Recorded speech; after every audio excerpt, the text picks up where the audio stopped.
I'm Alex Stanger, and I'm here at the world-famous Pinewood Studios to meet the legendary filmmaker, Gerry Anderson.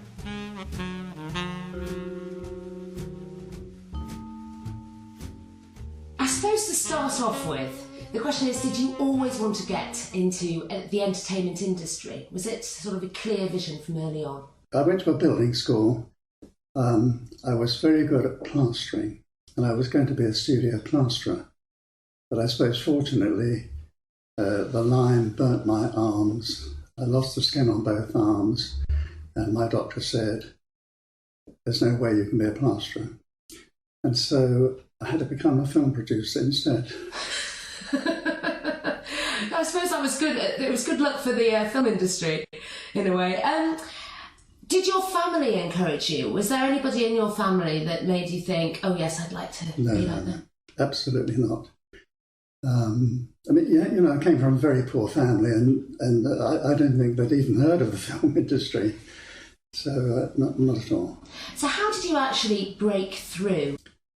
I think I wore out about 10 pairs of socks, walking around, going to the men on the gate and saying, got any jobs here? And they say, clear off, you know, no. But finally, one did answer, and I joined the Ministry of Information, which was during the war, of course. And I worked on a thing called ANRs, African Newsreels, which went out every week to Africa. How important was that background, do you think? Do you think it had any bearing on stuff that you did in the future? No, not at all. I mean, the only bearing it had was that I learnt something about editing. And as a trainee, I spent a few weeks on a camera crew, a few weeks on projection. And so, you know, it gave me an insight into the industry, but it didn't really affect what I'm doing now. How did you move on from there?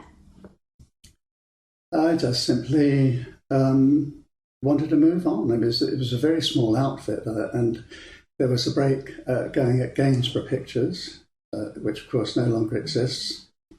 And I got a job there, started in the cutting rooms. From there I went into the RAF. When I came out of the RAF, I was put into the cutting rooms here, reinstated in Pinewood. And from there on it took off. But it really did take off. You started your own company, and you were sort of trying to get the jobs in, and this is where history really was made. Would that be fair to say? Well, we had a very small production company. Today there are many production companies. At that time, I think we were one of the only in the country. It was a lovely little business we had. I mean, we had a typewriter, and we had a letterhead, and we had a filing, and a telephone as well. Yeah, we really big stuff, you know. And we ran out of money very, very quickly, but a woman by the name of Roberta Lee came along and said, would you like to make 52 pictures for children? And I said yes. I couldn't wait to say yes. And then she said, well, they're to be made using puppets. And I nearly vomited on the spot because, I mean, I had ideas of becoming a sort of Steven Spielberg. But the old story, we needed the money desperately. So we said, okay. So really, you'd viewed your future as doing live action at that point, and really you fell into working with puppets. Would that be fair to say? It would be very fair to say. And I started shooting puppets like one would shoot live action. You know, three-sided sets. The operators were working overhead from a bridge so that they didn't stand behind a plane backing. And I was really trying to say to the industry, look, I can make live action films. And what did they say? They said, doesn't this guy make good puppet films? Let's give him some more. And I just got typecast and trapped. But you were always developing. I read somewhere about Supercar, that you didn't like the way that your puppets before that had walked, so you put them in cars. Is that true? I mean, was that a case of that you were always thinking about the next thing and how to make these puppets more realistic? Well, it wasn't a question of I didn't like the way they walked. I mean, they couldn't walk. They just sat there and looked around and spoke. develop the stories at the time. I mean, I suppose you've got to put yourself in the 1960s and think what kind of time you were living in the 60s, and you were thinking very futuristically. I think people were people very interested in the whole thought of UFOs and intergalactic travel and all of that. I worked with a very famous director, Lewis Milestone, who in his time was world famous. He made an historic picture called All Quiet on the Western Front. And one day he said to me, "Gerry, would you like to be famous?" And I said, "Oh, yeah, why?" And he said, "Well, I'll tell you what you do. When you start making films of your own, you do what you want to do. Don't take any notice of anybody else. Do what pleases you. And then if the audience like what you produce, you'll become famous. If they don't, quit the film business and work in a butcher shop." And I've always done that to this day. I don't take advice from other people. I just do what I want to do. I just guess I'm very lucky that what I like, everybody else does. Not everybody else, but a lot of people do. You know. So would you say that your interests are predominantly space, UFOs, that kind of thing? And have always been very keen on flying. I haven't learned to fly, but I could sit on the end of the runway at London Airport and watch aircraft taking off and landing every day of the week, and I'd never get tired of it. So I was interested in flying, and then of course along came rocketry, then came the journey to the moon, then came satellites, and I followed all of this. And because I'm working in the future, my stories in the future, it not only embraces present technology, but technology that I dream would be in use in the future. And it kind of has done. I mean, some of the stuff that is in Thunderbirds, for example, you look at today, you know, the technology, and think, oh yeah, it was all there in your imagination. Well, you know, it really isn't too difficult. I like the praise, but the fact is that if an aircraft today goes at 500 miles an hour, then of course, if you look tomorrow, they're going to go at 850 miles an hour if they fly high enough.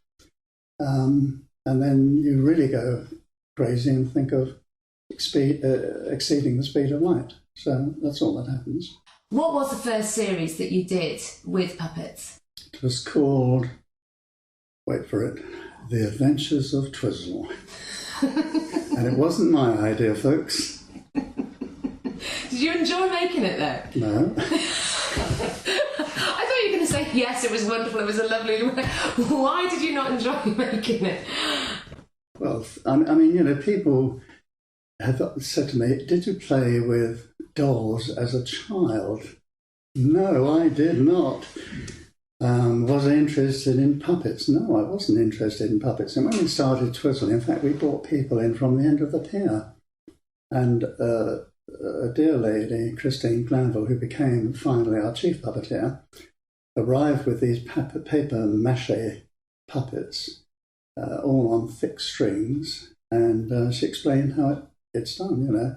She said, you put a piece of hardboard in front of me, and on the hardboard you paint a few flower pots and a couple of a spade and a fork. And then I stand behind this, and I lean over, and I operate the puppet. And of course, when we put a light on, immediately there was a very great shadow on the backing. And I could see immediately that this was going to be a terrible show to make. A lot of kids liked it, and that was nice, but I didn't. And how many episodes was that? 32. Crikey. What comes after Twizzle? Another series by Roberta Lee called Torchy the Battery Boy, by which time we had started to develop the new technique. I went to a guy who made artificial eyes, and his name was William Shakespeare, oddly enough. And I said, "Can you make these glass eyes for me for the puppets?" And he said, "Well, I've never done that before, but I'm sure I can." So I was quite nervous, actually, because I looked upon him as something of a mythical man. I said, "Well, how much would you charge to make a pair of eyes?" And there was a stunned silence. And he said, you know, I've been making artificial eyes all my life. And this is the first time somebody has asked for a pair of eyes. I always remember that. So you developed the eyes. What came next after Torchy, and how did you move the puppets on again? Well, I won't do it show by show. I've made 18 series. Yes, I know. We'll could be here forever. And 800 episodes. But during the process of making puppets, starting with Four Feather Falls, which was my very first independent production, I created automatic mouth movement. Up until then, in order to open a puppet's mouth, the puppeteer had to pull a string to cause the mouth to open. And so the puppets used to talk like this because of the constant tugging. And I invented automatic mouth movement. And the simple way of explaining it is that if you look at a sine wave of a recording, and any explosive sounds like consonants, butter, for example, there is a peak on the soundtrack. And I spoke to an electronic engineer and said, is there any way of drawing a line so that just the peaks are cut off? And when there's a peak, turn that into DC current, which would be fed into the puppet's head and into a solenoid, which is an electromagnet, so that when the current flowed, it snapped the mouth open. When the current stopped, a return spring shut the mouth. And from then on, we pre-recorded all the dialogue, and the puppet spoke automatically as the dialogue was played to the puppeteers to mime to. So this was supermarionation. That's what we call it, isn't it? Not yet. Not yet. It was on its way. It's on its way. How did you get that idea? Well, how does anybody have an idea about anything, you know? It's not unique to me. You know, whether you're designing a new motor car or whether you're a fashion designer, you think about it, and it's your job to come up with ideas.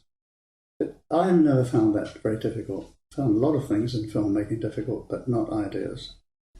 I mean, if you look at it, it could be said that it's really now the blueprint for all modern day animation. If you look at anything coming out of Pixar, they do the voice first and then they mould everybody towards that. In a way, but we're ahead of that. Now, I mean, recently we remade Captin Scarlet, which was made entirely on computer. Every single thing in it we made, 26 half-hour episodes, and there's not one thing on any of those episodes that you can actually touch and pick up. It's all inside computers. So all the characters were built on computers, all the backgrounds were built on computers, and they were animated on computers. We did, in fact, do the voices first, again, as you say. But the reason for that was so that the animators could make the lips match the dialogue. Bringing it back to the 1960s, and obviously the massive hit, which was Thunderbirds. When did it come to you? What was the thought behind it? There was a mine disaster in Germany. There was a very large lake which was over the top of the mine. And there was a giant borehole, and off the sides were tunnels where they were mining. And the entire lake fell into the mine and flooded the mine. There were miners trapped down below. They were standing in pitch blackness. They were standing in freezing cold water. And this was being reported every day of the week on television and car radios and so on. And I followed it. And they drilled a hole down so they could drop a microphone down and hear that they were alive and talk to them. But they needed then a hole large enough to hoist the miners to the surface. And I remember them saying that there is only one such drill in Germany, and it's being sent by rail from Bremen, and the journey would take 8 hours before they could start drilling. And it was then that I thought, really, there should be supply dumps, you know, where there is all the sort of equipment that's likely to be needed for rescue. And then the next stage was thinking, hey, this would make a good television series, and hey presto, It was originally called International Rescue. How did you come up with the characters, and what was your thought behind that? Usually just thinking of somebody I knew or somebody who was famous and basing them on that. Now I can ask, Brains then, who was that something like? Well, Brains, I think, was the exception. He was the sort of normal, clever guy who had beer bottle glasses and stammered. I mean, people don't stammer that much these days, but it seemed, for whatever reason, that a lot of highly intelligent people who were on research had beer bottle glasses and couldn't speak properly. This was the time when you got the Thunderbirds a go. I mean, it suddenly moved from being, you'd done all these episodes and then a massive, great big feature. Oddly enough, the feature film didn't do very well. And I think this was because at that time, people weren't used to a television series being converted into feature films. And I think they saw the hoarding Thunderbirds and their thought was, oh, I've seen that. So they didn't bother to go. They didn't realise that it was a feature film. I think they thought it was a replay of all the stuff that's seen on television. But United Artists, who funded the picture, were so surprised that it didn't do well that they got us to make another one straight away, and that didn't do well either. Just to check. Yes, I mean, they do well now. Now that people are used to seeing feature films based on television series, yes, they're doing well now, but they didn't do all that well at the beginning. What do you think it was about Thunderbirds that resonated so much with audiences at that time in the 60s? It's very difficult to know what millions of people are thinking. One can only guess. I think there are a number of things. First of all, it was an hour show instead of a half hour. I think it was about saving life instead of destroying it. I think it was the fact that the father had to send his sons into danger and obviously was concerned.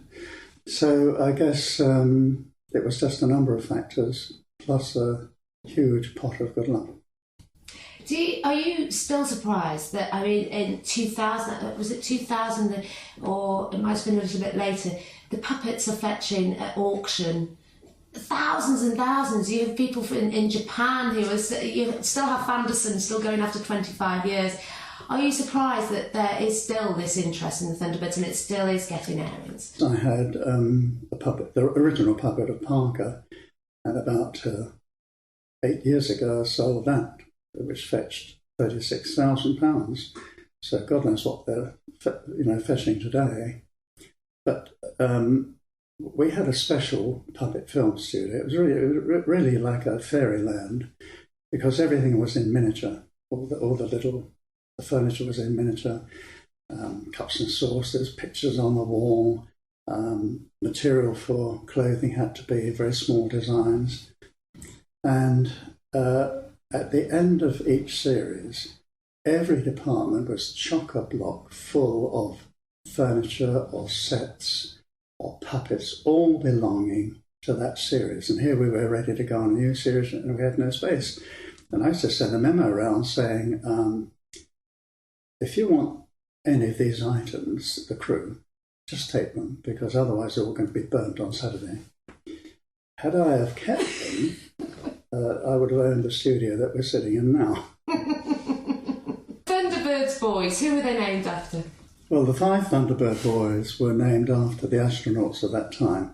Whether I can remember now, I'm not too sure, but people like Scott was Scott Carpenter, I think, and I can't remember. But each one was named after a famous astronaut of that time. If I can now go back, a little while ago you asked about supermarionation. Supermarionation is not a technique at all. All that happened was I was now making things like Thunderbirds. For example, we had 2 puppet units shooting simultaneously and 3 special effects units shooting in order to turn the pictures out on time. We had 250 people on the crew, and so it was fearfully expensive. And at that time, there were little horrible puppets on television, which danced up and down and wiggled around. And they were called puppets, and people used to say to me, "Oh, you're making puppet shows." And I thought, "Oh, God, we're way ahead of this." So I took the word super, took the word marionation, and took the word animation, put them together, supermarionation. And it was only done to try and say, this is not a normal puppet show. But it caught on, and today some people think it's a secret process. It isn't at all. Gerry Anderson, supermarionation, it's always together and you just think of that. But you're saying it's a load of codswallop. Load of cod, maybe.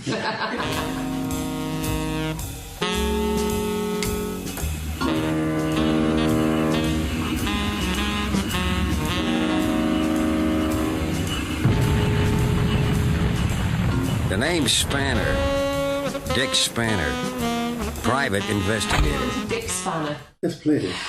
So, where did you get the idea for Dick Spanner? How did he come about, this odd-looking chap? One of the guys who was working with me, Gerry Anderson, came up with an idea of playing around with the English language. And, of course, some discussion, Dick Spanner was born. The interesting thing about Dick Spanner was it was made on a very, very low budget. And we were operating in a tin shed, which was boiling hot in the summer, cold in the winter. And one of the animators was Stephen Begg. And if you go to see the new James Bond film, you'll see his title on the front of the picture. He is now the chief special effects man. And he was one of the guys that was animating Dick Spanner. Well, how did you come up with the idea for him? I come up with a basic idea. I decide what techniques we should use to make the show. And I decide how much it should cost. And then the television companies tell me that that's wrong, and they tell me how much it should cost. Normally lower. You've got it right, yes. Normally lower. In fact, every time lower. So what happens is that one of the crew would come up to my office and say, "What do you think of this?" That's all right. Oh. And they go back, and somebody else would come up. And until finally somebody came along with Dick Spanner and said, "What do you think of this?" And I said, I don't know why, but I like it. I think it's great. That's how it was done. Oh, right. So it's just this long process until they get him just right. I liken myself to a conductor of a symphony orchestra. The orchestra in my filmmaking, they're the crew. And I'm the conductor, but I can't play that instrument, and I can't play the violin, and I can't play the piano, but I can conduct, and I'm the conductor. So all the team come together, and in the same way as the conductor, louder, softer, more exciting, slower, faster. I respond in the same way and mould the thing together. As far as Dick Spanner's concerned, though, it hasn't really been seen that much, has it? So now it's getting a wider audience, hopefully, with DVD and on mobile phones. How do you feel about that? It was made 20 years ago. It was shown within a programme called Network 7, which was introduced by the lady who couldn't say youth, youths. Anyway, it was in that show, and it went down very well. But at the time, there was no home for it after that, and it's been laying on a shelf for 20 years. And then along came a publisher and started talking to me, and of course, since the show was made, that there was the advent of satellites, GPS, digital high definition, all these things have happened. And of course, there's more than one way now, as you know, to transmit pictures. And of course, downloading phones. This is an ideal subject because it's easy to read on the pictures, that is. It's easy to read on a small screen. And it's not as if you've got a 100-piece symphony orchestra playing and you can't really get the benefit of it on a mobile phone. It's perfect for that medium, and DVDs, of course, and so on. And there's a great deal of enthusiasm being expressed by this gentleman. His name is Michael Infanti. And at first I thought, well, how can he possibly make this work? But little by little he's talked me into it. Now I'm really very excited because I think that I can see all the possibilities, and I think Dick Spanner, dare I say, is going to be a star of the future. Star of the future from the past. And he's going to have a new song as well. He didn't tell you I'm going to sing it, did he? Oh, I'm glad about that because I'm not. We can have a demonstration. I'm not joining in. Can I see some of your memorabilia?